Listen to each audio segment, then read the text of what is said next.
in other jurisdictions, Massachusetts, for example. Here's something that Michigan did a couple of years ago because they thought maybe we should cap our program. It was working very well. Our company alone had financed 11 films in Michigan in an 18-month period. And a new governor came into the midterm elections and said, I want to cap this program. And he capped it, and it was a program where within the industry there were thousands of people working who had been laid off from automotive industry jobs, who had found jobs in the Michigan film industry.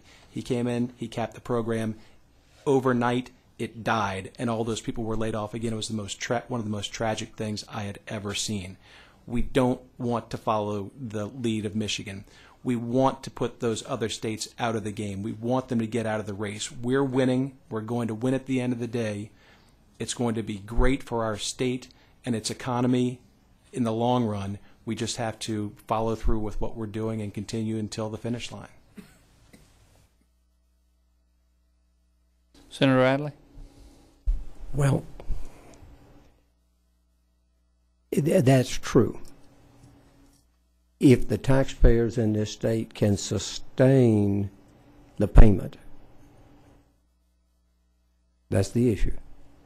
And that's why we're sitting here. It's not, I think, a matter of whether or not we think good and wonderful things come out of it.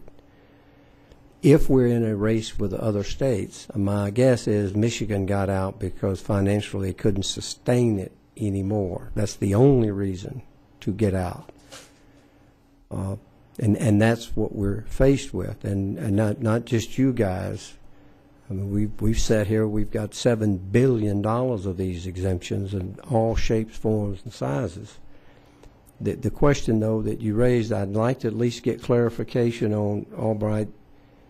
The numbers he talked about at the beginning, he said, I bet they didn't figure in these items. When y'all figure in your reports and you figure in what the return is, that's what we keep running into. How do we get that scenario to figure it? Did you hear what he said? But he said he didn't think you figured in. Yeah, I mean, I got the gist of it.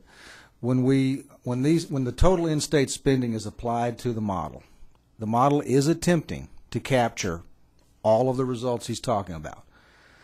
The model will do that imperfectly. There's no doubt, because he's talking today, and that model is going to be looking at data from 2-3 years earlier, at least. So I have no doubt that it imperfectly captures that, but it is attempting to do. We're not excluding it, but we're not current. That model's not going to be current. There's no doubt about that. That's why, I mean, I have to point out, when the model says we got $27 million in taxes and we spent nearly $200 to get it, okay, let's say it's wrong. Double it to $50 million. We still spent the $200 million to get it. I mean, that discrepancy isn't going to make up for going to flip this and make this a positive, a net fiscal ratio.